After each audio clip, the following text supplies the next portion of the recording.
En Hechos capítulo 21, se relata cómo el apóstol Pablo fue arrestado en Jerusalén después de que algunos judíos de Asia lo acusaran injustamente de haber profanado el templo al supuestamente introducir a un gentil en el lugar sagrado. Esto provocó un gran alboroto, y la multitud intentó lincharlo, pero los soldados romanos intervinieron y lo llevaron preso a la fortaleza Antonia. Allí, Pablo pidió permiso para dirigirse al pueblo y compartió su testimonio, explicando cómo había perseguido a los cristianos antes de su conversión en el camino a Damasco, donde tuvo un encuentro con Jesús. Sin embargo, cuando mencionó que Dios lo había enviado a los gentiles, la multitud se enfureció nuevamente, y los romanos decidieron azotarlo para interrogarlo. Pero Pablo apeló a su ciudadanía romana, lo que les obligó a detenerse. Posteriormente, fue llevado ante el Sanedrín, donde las tensiones entre fariseos y saduceos estallaron debido a su declaración sobre la resurrección de los muertos. Para protegerlo, el comandante romano lo sacó de allí y más tarde, cuando se descubrió un complot de más de 40 judíos que juraron matarlo, fue trasladado secretamente a Cesarea, donde compareció ante el gobernador Félix. Durante 2 años estuvo preso en Cesarea hasta que Festo sucedió a Félix en el gobierno. Cuando el nuevo gobernador intentó enviarlo de regreso a Jerusalén para ser juzgado, Pablo apeló a César, su derecho como ciudadano romano, por lo que fue enviado a Roma. El viaje a Roma comenzó con dificultades debido a las condiciones del mar. Pablo, bajo la custodia del centurión Julio, junto con otros prisioneros, navegó en una embarcación que, debido al mal tiempo, se vio obligada a detenerse en Creta. Pablo advirtió que continuar el viaje sería peligroso, pero no fue escuchado. Pronto, una violenta tormenta conocida como Euroclidón azotó el barco, llevándolo a la deriva durante 14 días. Los marineros intentaron abandonar la nave, pero Pablo, alentado por un mensaje divino, aseguró que nadie perdería la vida si se quedaban a bordo. Finalmente, el barco encalló en la isla de Malta y se deshizo por completo, pero todos lograron llegar a la orilla con vida. En Malta, los habitantes los recibieron con amabilidad y encendieron una fogata para calentarlos. Mientras Pablo recogía leña, una víbora salió de entre las ramas y se prendió en su mano. Citemos lo que está escrito en Hechos capítulo 28, versículo 3. Entonces, habiendo recogido Pablo algunas ramas secas, las echó al fuego, y una víbora, huyendo del calor, se le prendió en la mano. El gran apóstol Pablo recogió leña para el fuego, a pesar de que entre los 276 pasajeros había muchas otras personas que podrían haber realizado esa tarea. Su corazón de siervo siempre se hacía evidente en sus acciones. Pablo no era como algunos predicadores modernos que evitan ensuciarse las manos con trabajos sencillos y esperan ser servidos por los demás, mientras conservan su estatus solo como observadores. No se limitó a pararse junto al fuego que otros habían encendido, ni dejó que la tarea recayera solo en los demás.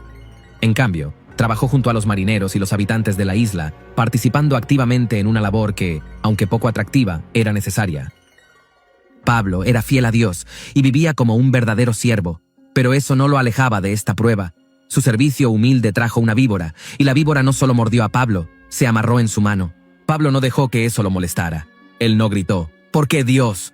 Ya no puedo aguantar más de esto. O, ¿qué no ves que te estoy sirviendo? Pablo no miró a aquellos que estaban sentados cerca del fuego y dijo, holgazanes, si hubieran recogido la leña ustedes, esto no me hubiera pasado. La reacción de Pablo parecía serena y despreocupada. Él sacudió la criatura en el fuego. Ahora bien, el término común, víbora, se refiere a las serpientes venenosas de la familia Viperidae. En Israel, actualmente existen 7 especies de víboras cuyos nombres en hebreo son Tsefa Matsui, Daboya palestinae, Tsefa hermon, Montivipera born mueleri, Fe, Hechis coloratus terrae sanctae, Achan katan, Cerastes vipera, Achan gadol, Cerastes gaspereti mendelsoni, Achan hartumim, Cerastes, y Shefifon, Pseudocerastes fieldi. Todas estas especies poseen veneno y representan un peligro para el ser humano, especialmente en regiones desérticas. En la Biblia, las víboras siempre se mencionan con una connotación negativa debido al peligro mortal de su veneno. Se dice que pueden morder los talones del caballo y hacer caer al jinete. Su veneno es tan potente que actúa como un bisturí molecular, destruyendo tejidos y siendo letal para animales y humanos. Sin embargo, el apóstol Pablo fue librado milagrosamente del veneno de la víbora que lo mordió en la isla de Malta, probablemente una especie europea. Actualmente, en la isla mediterránea de Malta no hay serpientes, ya que como en muchas islas pequeñas, la persecución humana ha provocado su desaparición. Además, La introducción de depredadores como los gatos domésticos contribuyó a su extinción. Algunos críticos de la Biblia han argumentado que el relato del naufragio de Pablo es ficticio, afirmando que en Malta no había madera ni serpientes venenosas. Sin embargo, no se puede juzgar la condición de la isla en el pasado basándose en su estado actual, ya que con la modernización de cualquier territorio es común que desaparezcan los árboles, así como muchas especies de fauna, incluidas las víboras. No obstante, en tiempos de Pablo, estos animales eran abundantes, como lo confirma el relato bíblico. Lo que resulta curioso de este relato del libro de Hechos es la actitud de los malteses con relación al apóstol. Notemos lo que dice el versículo 4 del capítulo 28 del libro de los Hechos. Cuando los naturales vieron la víbora colgando de su mano, se decían unos a otros: ciertamente este hombre es homicida, a quien, escapado del mar, la justicia no deja vivir.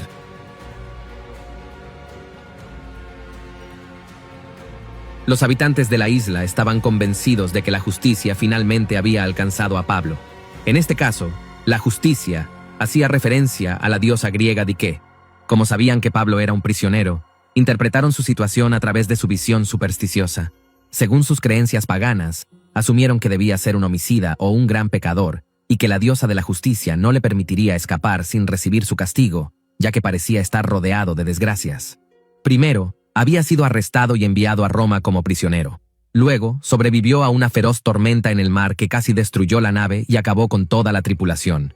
Finalmente, al llegar a tierra firme, fue mordido por una víbora, lo que los hizo creer que su destino estaba sellado. Muchas veces caemos en el error de emitir juicios apresurados y sacar conclusiones cuando vemos a alguien atravesando situaciones difíciles. Sin embargo, no siempre se trata de castigo o consecuencia de sus acciones, sino que Dios permite esos procesos para fortalecer su llamado y aumentar su fe.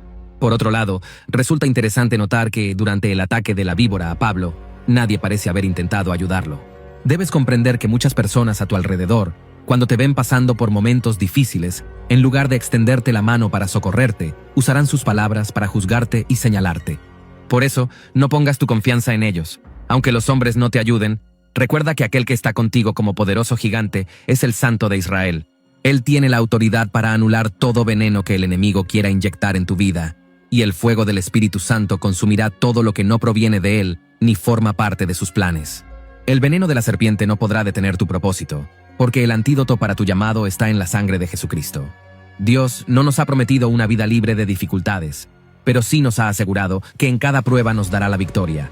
Qué gran consuelo es para el creyente saber que el Señor Jesús ha prometido estar con nosotros todos los días, hasta el fin. Ahora bien, ¿cómo reaccionaron aquellos que creyeron que Pablo iba a morir? Analicemos lo que dicen los versículos 5 y 6 del capítulo 28 de Hechos. Pero él, sacudiendo la víbora en el fuego, ningún daño padeció. Ellos estaban esperando que él se hinchase o cayese muerto de repente. Mas habiendo esperado mucho y viendo que ningún mal le venía, cambiaron de parecer y dijeron que era un dios.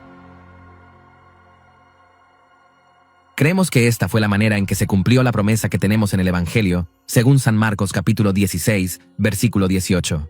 Podrán tomar serpientes en las manos sin que nada les pase, y si beben algo venenoso, no les hará daño.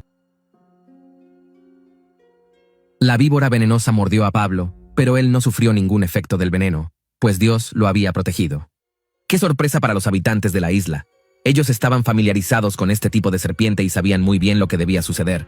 Pablo debería haberse hinchado y caído muerto. Sin embargo, al ver que no le pasaba nada, llegaron a la conclusión de que no era un hombre común, porque cada vez que esa clase de víbora mordía a alguien, su destino era inevitablemente la muerte. Si él no murió, pensaron que debía ser un dios, un ser divino inmune al veneno. Esta no era la primera vez que Pablo era considerado un dios. En Hechos capítulo 14, en la ciudad de Listra, la gente creyó que Pablo y Bernabé eran dioses, identificándolos con Júpiter y Mercurio. En aquella ocasión, primero los aclamaron, pero luego terminaron apedreando a Pablo como si fuera un criminal. En Malta ocurrió lo contrario. Al principio lo consideraron un criminal sentenciado a muerte por los dioses, pero después llegaron a creer que era un ser divino. Cuán inconstante es la opinión humana, pero qué seguridad nos da la revelación divina que hemos recibido, pues nos libra de esas fluctuaciones y falsas percepciones. Ahora bien, Dios no rescató a Pablo de una tormenta solo para que muriera por la mordedura de una serpiente. Pablo estaba bajo la protección divina. Tiempo antes, el mismo Señor Jesucristo le había prometido que llegaría a Roma. Veamos lo que dice en Hechos capítulo 23, versículo 11. A la noche siguiente se le presentó el Señor y le dijo: «Ten ánimo, Pablo, pues como has testificado de mí en Jerusalén, así es necesario que testifiques también en Roma». La promesa de que aún había más trabajo por hacer también implicaba una garantía de protección continua. Pablo debía vivir hasta completar el propósito que Dios le había encomendado. Y esto sigue siendo una verdad tanto para ti como para mí, amigo oyente. No importa cuán difíciles sean las pruebas que estés enfrentando, si la enfermedad amenaza tu vida, si tus familiares o incluso hermanos de la iglesia se levantan en tu contra, sigue confiando en Dios. Si Él ha hecho una promesa y tiene un propósito para ti, nada podrá impedir que se cumpla. Ten ánimo, es necesario que sigas adelante. Recordemos lo que dice en Hebreos capítulo 10, versículo 23. Mantengámonos firmes sin titubear en la esperanza que afirmamos, porque se puede confiar en que Dios cumplirá su promesa.